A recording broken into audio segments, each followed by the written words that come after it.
Hey, it's Tom. Ever heard the presupposition, all human behavior is purposive or adaptive? In today's video, I'm going to explain what that is, what it means, and why it's so important. In neurolinguistic programming, we have many different presuppositions. The presuppositions are not empirically true.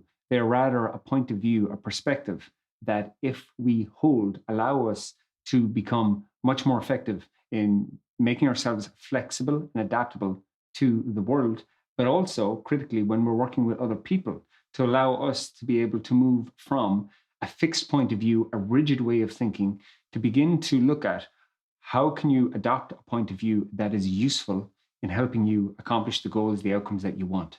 And to that end, one of the most useful presuppositions of NLP is all behavior is purposeful or adaptive in some context. There was different variations of this presupposition back in the day. Some people used to say it as all human behavior is positive. And of course, naturally, that would create a response in some people. Are you saying a serial killer or somebody who murders people, that their behavior is positive? And that created a challenge in the context of many people thought, hey, this doesn't make sense. A more useful way to think about all of this is all human behavior is purposive or adaptive or habitual. So in the context of any person, any individual you're looking at, including yourself, is to notice that human beings tend to take action in pursuit, i.e. they're pursuing a purpose, or that they're trying to adapt to a situation. So if we take the example of somebody who drinks their tea, and when they drink their tea, what they like to do is they tend to put in the milk first. Then they put in the sugar. Then they put in the tea bag. Then they put in the hot water. Now, if you're somebody who likes to make a good cup of tea, you might shiver at the thought of why would you go and make tea that way? For you, it might start with first you put in the tea bag. Then you put in the hot water. Then you put in the sugar. Then you stir it. Then you add in a sip of milk until it begins to go milky brown, and then you give it one more stir. And that for you creates the perfect cup of tea. Two different ways of doing the same thing, yet two very different outcomes, especially if you're the tea drinker, as to what the tea tastes like and if you like it or not. Both people are making a cup of tea, but the way in which they go about it is very different in terms of the sequence and their purposes as to what they are looking to drink the cup of tea for may be completely different. One person, when they go to make a cup of tea, if pre-COVID days, they were in the office, it was a chance to go and relax, to forget about work for a few minutes, maybe 10, 15 minutes, to have the water cooler moment, be in the canteen, make the cup of tea, have a chat, and have a drink. For someone else, when they make the cup of tea, what it's about when they put in their sugar, etc., is so that they can get a sugar hit, so that they can have a reset for their system before they go into the next meeting. So what do we learn when we look at these two examples and what we can begin to pattern from that? Well, first, you've heard the expression, don't judge a book by its cover. In the context of human behavior, don't judge a behavior simply based on the action. Most of the most interesting things in the world do not happen necessarily in the external visible world, but rather a lot of time it's what's going on inside in someone's head, or in this case, the two people we're talking about, that's producing the specific outcomes that's showing up for them. That when we begin to notice and pay attention for what is the purpose, what is the intention that each person is pursuing, suddenly we're in a completely different perspective or viewpoint if we're in the context of maybe helping this person find another way of accomplishing that outcome. So very commonly in the context of weight loss, many people will go and they will tend to gorge maybe on biscuits or chocolate. For some other people, it's cake. Now, if you don't understand and you're in the context of trying to help that person change, or even if it's yourself and you want to go, hey, it's a new year, I want to lose this tummy, etc. And you go, I want to be able to make that change, but you find yourself gorging. If you don't understand and connect with what is the purpose or intention that you are going and taking that chocolate or that biscuit, should I say, and eating it, and beginning to pay attention to, okay, what am I trying to accomplish here?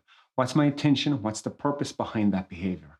Well, you're probably going to have a difficult time when it comes to changing the behavior to something else and getting that behavior to stick. But when you understand that all behavior is purposive or adaptive, and I mentioned as well habitual, which we'll get into in a moment, you begin to go, okay, what's the purpose or intention here? So you begin to go, well, actually, I'm doing this, and I tend to notice I have this pattern when I'm going into a meeting and I'm feeling a bit anxious. And I know my boss or a senior person, etc., is going to be there. Then I tend to load up with chocolates and biscuits beforehand and go in with a really sugary cup of tea. Now you begin to see that the job, in one sense, that that cup of tea is serving and those biscuits is different than someone else who comes in with their coffee and they're sipping away. And for them, it may simply be a source of hydration. Now, with that distinction, now we're getting into terms of forming a distinction, you're in a position to be able to, one, find a different solution for beginning to change that behavior, where you can begin and go, okay, what would be a better way that I can create that response without taking the calorific hit? And it might be that you're going to have a piece of fruit before your meeting. And that rather than bringing in tea or coffee, so you get the caffeine hit, etc., you may go, I'm going to drink water. And is that going to make a change? Sure. Immediately, it's going to create a biochemical change in your body, which may allow you to be far more resourceful and to have a sense of calm, because you've got that same feeling in your tummy, so to speak, of actually, you can relax, because for a lot of people, they need a kinesthetic feeling for them. So now we know when we apply this to other people, that when it comes to the context of you're looking at somebody else, and maybe to you, it seems like what they're doing is absolutely crazy. How could they be so stupid and want to pursue something? When you come from holding the presupposition that all behavior is purposive or adaptive, you get off your ass, and that's the ass of assumption, and you begin to go, hold up here. Rather than me judging and thinking I know better than that individual, just because you have a different point of view, that you're able to go, to me, it seems absolutely insane that this person would believe this or that they would act that way. Suddenly, you get off of judgment mode and you begin to get into inquiry mode. And you're beginning to listen and observe and pay attention to what's going on with this other individual. So you may begin to notice and ask yourself a good question. What purpose or intention or adaptation is this behavior that I'm noticing, or this thought, we'll call it a belief, that this person is holding? What does that do for them? There's much more that could be said about all behavior being purposive, adaptive, or habitual. But if you take this simple idea on and you begin to notice in your life, where are you in judgment mode? Where have you already decided that you already know what someone means or intended simply by looking at their action, rather than stepping back and going, that's interesting.